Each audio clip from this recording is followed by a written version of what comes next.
Tariki ya 15 Nyakanga 2023 byari ibyishimo muri Centrale ya Kiboga muri Paruwasi ya Mugina mu Karere ka Kamonyi mu Ntara y'Amajyepfo y'u Rwanda. Kuri iyi tariki Padiri Uwizeyimana Jean Claude uherutse guhabwa ubupadiri nk'umupadiri w'umusaleziyani uvuka muri Paruwasi ya Mugina, by'umwihariko muri Centrale ya Kiboga, yasomye Misa ye ya mbere izwi ku izina rya Misa y'umuganura. Iyo Misa ikaba yarasomewe ahavuka.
Izina ry'Imana Data na Mwana na Roho Mutagatifu.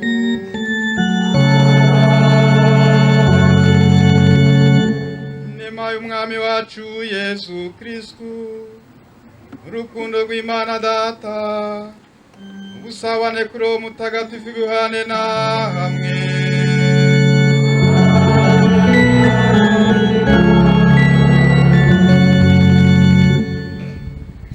Icyumweru gishize tariki 9 z'ukwezi kwa karindwi, iyi Centrale ya Kiboga yatwakiriye yongeye kwigaragaza nka Centrale ibyara abasaserdoti. Kuri uwo munsi Padiri Jean Claude Uwizeyimana dukikije none nibwo yahawe isakaramentu ry'ubusaserdoti. Nagira ngo tubanze twongere tumugaragarize ibyishimo tumuha amashyi n'impundu.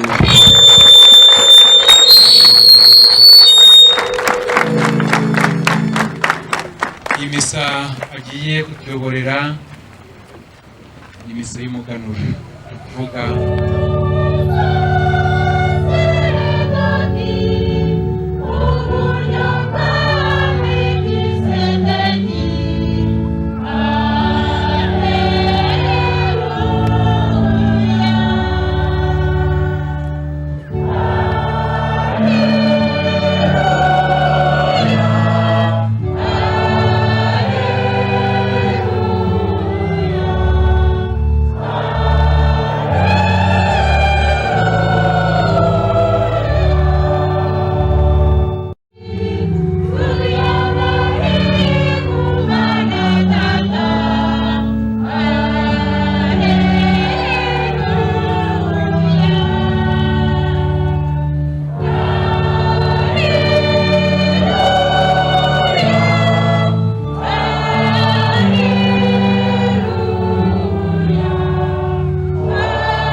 amagambo yo mu ivanjiri ntagatifu uko yanditswe na Matayo.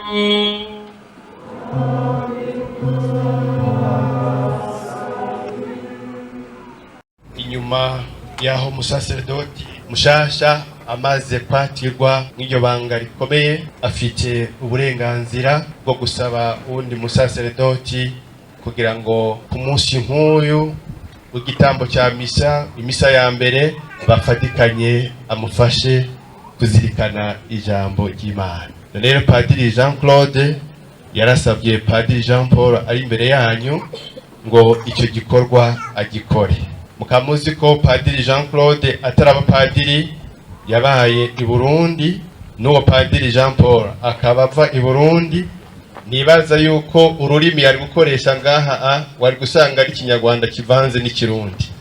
Mukumva rero bibaye ntimutangare ubwo ubana na suneba ugasuneba ntawe. Ariko byose Roho Mutagatifu ari bubikore. Nuko rero uyu munsi nibaza sinkekereza ko ku mubyeyi wa Padiri Jean Claude ari hano no ku mubyeyi we atari hano yibereye mu ijoro ari kureba umuhungu we hariya bagafatikanya bakavuga bati uko tuvuga mu Kirundi izina n'iryo muntu Uwizeyimana. Padiri Uwizeyimana ninde yomenye yuko mu muryango kwa Christophe hovuye umusaserdoti? Ninde yomenye yuko ngaha akwiri Centrale ya Kiboga hovuye umusaserdoti? Kuri uyu munsi kandi Padiri Uwizeyimana Jean Claude yahaye abana isakramento ry'abatisimu, ndetse ababyeyi babo bashimishijwe no kubona umupadiri uvuka mu gace batuyemo abatiza abana babo mu misa ye ya mbere. Rero n'umuryango remezo nyobora nitwa Nyiratabaruka Francina. Ngewe n'umuryango remezo nyobora twishimiye Jean Claude akimara guhabwa ubusaserdoti. Ni nayo mpamvu umuryango wanjye remezo nyobora nahise nshaka ko havukamo umwana w'abakirisitu. Uyu mwana rero akaba ari umwuzukuru wanjye Mbera, namuhawe n'umukobwa wabyaranye ngo n'umuhungu wanjye amunsigira ari umwana w'imyaka 2.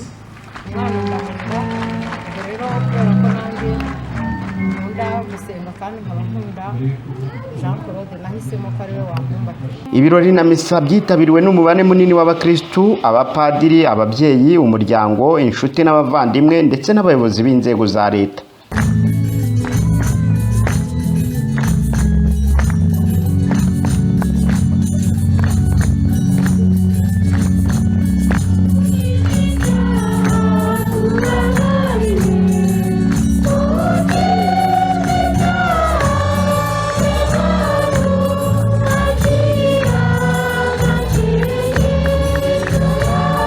Nyuma ya misa hakurikiyeho ibirori nyirizina byo kwizihizanya n'ababyeyi ndetse n'inshuti ingabire y'ubusaserdoti yahawe.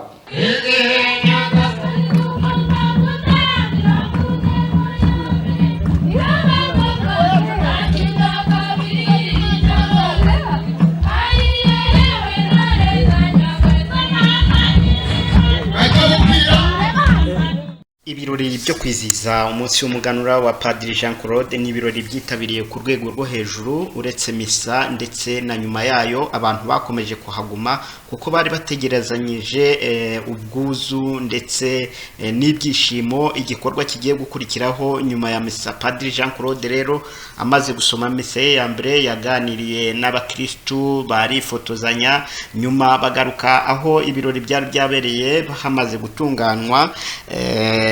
Habaho ikindi gikorwa gisa n'umuhango wo gusangira ibyishimo ndetse n'imbwirwaruhame zitandukanye nk'uko mugiye kubona muri iki gice.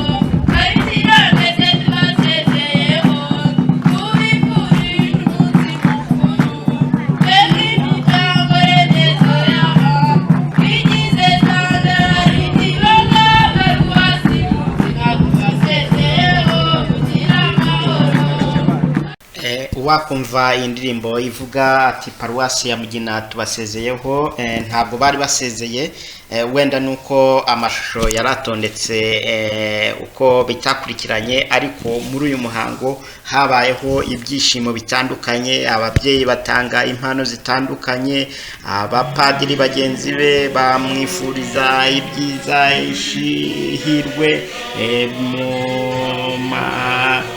mu ijambo nyamukuru ryari rivuzwe n'umuyobozi uhagarariye abasereziyani. Uretse we kandi hari n'abandi bari babanjije, abamutuye imivugo, abagize bate, ndetse n'ubuyobozi bw'akarere ka Kamonyi buboneraho bufata ijambo bwifuriza abaturage iminsi myiza, ndetse baboneraho no kubabwira ko iyi paruwase cyangwa se hano ku Mugina hagomba kuvuka n'abandi bapadiri benshi, ariko muri ako kanya banaboneyeho batanga ubutumwa twakwita ko ari ubutumwa byadutereka nabyo turebe imbere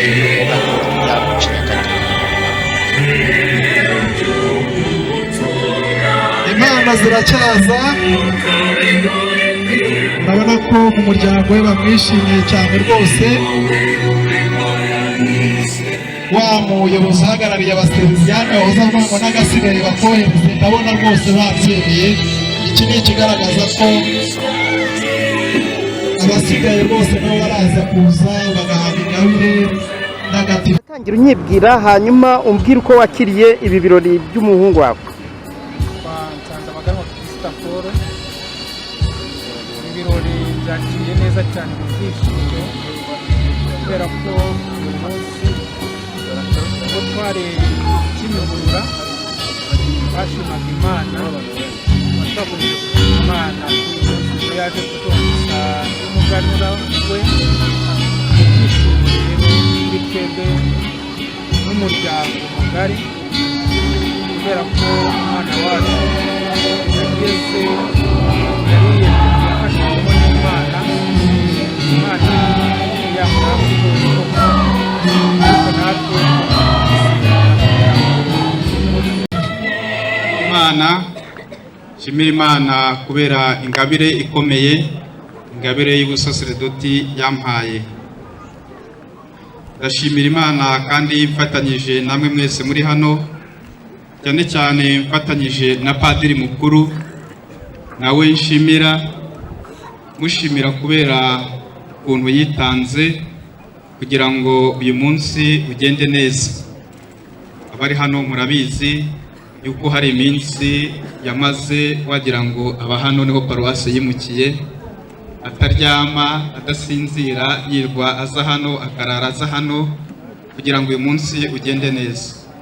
Kugira ngo rero mbasabe mwese muha amashyi tumushimire rwose.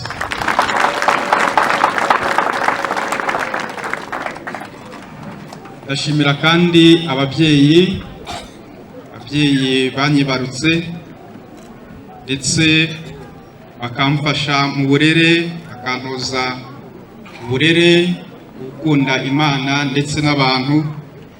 Muri ubwo burere kandi bakamfasha mu bihe bikomeye bibagoye, ndetse no muri icyo gihe maze gukura, maze kwigira imbere, igihe nabagejejeho icyifuzo yuko nshaka kwiyegurira Imana, bakanshyigikira, bakansabira, nta n'umwe wigeze antambamira. Kagira ngo rero nabo mumfashe tubaha amashyi.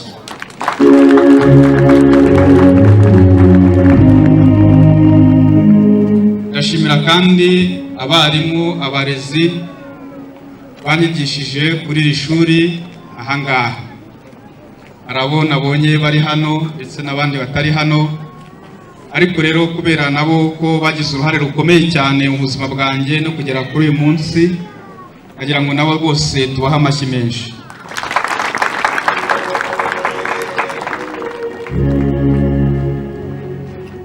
Ndashimira abihaye Imana baje hano uyu munsi ndetse n'abandi batabashije kuhagera, ariko banshyigikiye kuva gitangira kuri tariki ya 9 ku cyumweru gishize ndetse n'uyu munsi.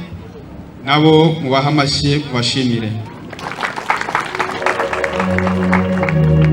Ndashimira kandi n'inshuti n'abavandimwe n'abandi bose twagiye dukorana mu butumwa butandukanye, nabo bari hano, abaturutse ikabwayi, abandi baturutse ahandi hatandukanye, abo twiganye mu seminari nto, abo nabonye nabo mufashe tubashimire kubera yuko bambaye hafi mu bihe bitandukanye, nabo bakoze kuba baje kubaha amashyi.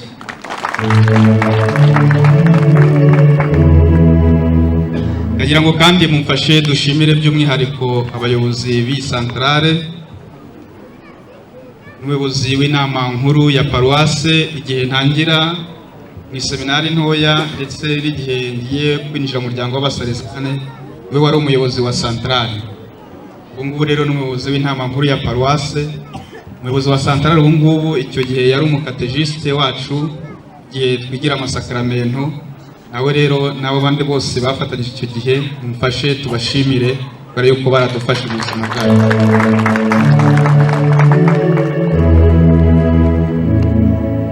Ndagira ngo rero namwe mwese bakristu bavandimwe, nk'aba abasangwa ndetse n'abandi baje muri ibi birori, namwe mbashimire cyane cyane abasangwa ukuntu mwateguye uyu munsi, ndetse ntabwo ari uyu munsi gusa, mubimazemo igihe mubitegura. Imbaraga rero mwatanze ntabwo zapfuye ubusa, ahubwo biragaragara yuko mwabikoze neza kandi birakomeza kugenda neza. Ndabashimira rero, namwe abafashe abari hano twese tubaha amashyi.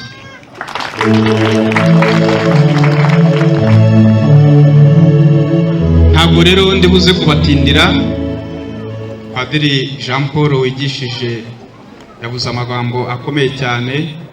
Icyo ndibuze kubasaba ni gukomeza nyine musenga, cyane cyane musenga kugira ngo uko babivuze n'ubuheta ariko sinzabe bucura. Abari hano cyane cyane urubyiruko, abana nabo bazagere ikirenge mu cyacu, baze gukorera Imana nk'uko Evanjiri bitubwira yuko umurima ari munini ariko abakozi baba bakeya. Ndabasaba kandi gukomeza musenga nk'uko yabivuze. Ntago twaje hano, ntago naje hano kugira ngo nze kubaho rwabo, ariko rero nirunaboneka muze kurusoma nta kibazo. No kugira ngo ahubwo mukomeje mu masengesho, aricyo nanjye nongeye kubasaba kugira ngo ubwo butumwa koko bukomeye zabashe kubusoza neza. Ariko kandi ndizeye Imana yo yantoye, gusa njye wihamagaye, ndizeye ko izanshoboza kugira ngo fatanyije namwe n'amasengesho yanyu ubwo butumwa bugende neza. Ndabashimiye rero, murakoze, Imana ibahe umugisha. Arakoze Padiri Uwizeyimana Jean Claude. ngira ngo koko murabyiyumviye, ni ibirori byari byiza. Nawe ati ntabwo naje hano kubaha urwagwa, ahubwo ni ukugira ngo mukomeze musenge, iyi paruwasi izakomeze kubona n'abandi bapadiri. Nyuma y'ijambo rye rero amasaha yagendaga akura, ariko ntabwo byabujeje ko abafata ijambo bakomeza kurifata. Ubutumwa butandukanye buratangwa, ubw'akarere ka Kamonyi buratangwa, ariko noneho n'abiteguraga gucinya akadiho nabo barabishakaga cyane, kuko nyuma yaho twagombaga nanone kwerekeza ku mafunguro tugasangira, haba hano ku Kiboga ndetse no kwa Padiri Jean Claude. Twahavuye bwije nk'uko tugiye nabyo kubibona.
bashyitsi bahire basaserodoti bihaye Imana bamaseri mwe turabaramukije rwose uhoraho ahimbazwe nyagasani Yezu yaraturemye kugiteka bari hano mwe turabashoboje ijambo ry'Imana twagiye mu Mugina Mugina abatahose bagiye Mugina abatoya barawumenye Mugina watugereje kuri byinshi nimero terese tu abakurambere bacu batozi batuzaniye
ko mu ijambo navuze yuko ati uw'Imana yasize umunyu ntawe utaburika turakurikana